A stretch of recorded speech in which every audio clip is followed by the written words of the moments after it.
ప్రస్తుత రోజుల్లో మహిళలు చిన్న చిన్న వ్యాపారాలు చేయటానికి ఇంట్రెస్ట్ చూపిస్తున్నారు. పేపర్ ప్లేట్స్ తయారీ, బ్యూటీ పార్లర్, టైలరింగ్, ఇంకా ఇతర బిజినెస్లు చేయటానికి మొగ్గు చూపుతున్నారు. అయితే బిజినెస్ చిన్నదైనా కూడా ఎంతో కొంత పెట్టుబడి పెట్టాల్సి ఉంటుంది. పెట్టుబడి పెట్టలేక చాలామంది మహిళలు వ్యాపారం చేయాలన్న ఆలోచనను విరమించుకుంటున్నారు.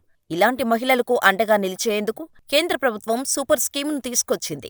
మహిళల కోసం ఉద్యోగిని పథకాన్ని అమలు చేస్తోంది. మహిళా పారిశ్రామికవేత్తలకు ఆర్థిక సాయం అందించే ప్రభుత్వ పథకం ఇది.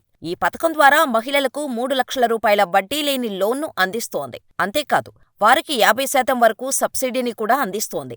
అంటే సగం రుణం చెల్లించాల్సిన పనిలేదు.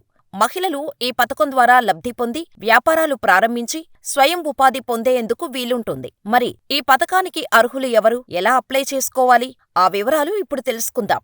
ఉద్యోగిని స్కీమ్ ద్వారా వంట నూనెల వ్యాపారం చేసేందుకు మహిళలకు ₹1,00,000 నుంచి 3 లక్షల వరకు లోనిస్తారు. వెనుకబడిన తరగతుల మహిళలకు 50% సబ్సిడీని అందిస్తారు. అంతేకాదు, ప్రత్యేక కేటగిరీ మహిళలకు మొత్తం లోనుపై ₹90,000 తగ్గింపు ఉంటుంది. ఈ స్కీమ్ ద్వారా మహిళా రైతులకు వడ్డీలేని రుణాన్ని కూడా అందజేస్తారు. ఈ పథకంలో గ్రామీణ మహిళలకు ప్రాధాన్యత ఉంటుంది. ఈ పథకాన్ని వాణిజ్య, ప్రభుత్వ రంగ బ్యాంకులు అమలు చేస్తాయి. ఈ పథకం ద్వారా లోను పొందాలంటే కుటుంబ వార్షికాదాయం 1,50,000 ఉండాలి. మహిళల వయసు 18 నుంచి 55 సంవత్సరాల మధ్య ఉండాలి. గతంలో తీసుకున్న లోన్స్ సక్రమంగా చెల్లించి ఉండాలి. ఈ పథకం కోసం అప్లై చేసుకోదలిచిన వారు సమీపంలోని బ్యాంకును సందర్శించి పూర్తి వివరాలు తెలుసుకొని లోను కోసం దరఖాస్తు చేసుకోవచ్చు.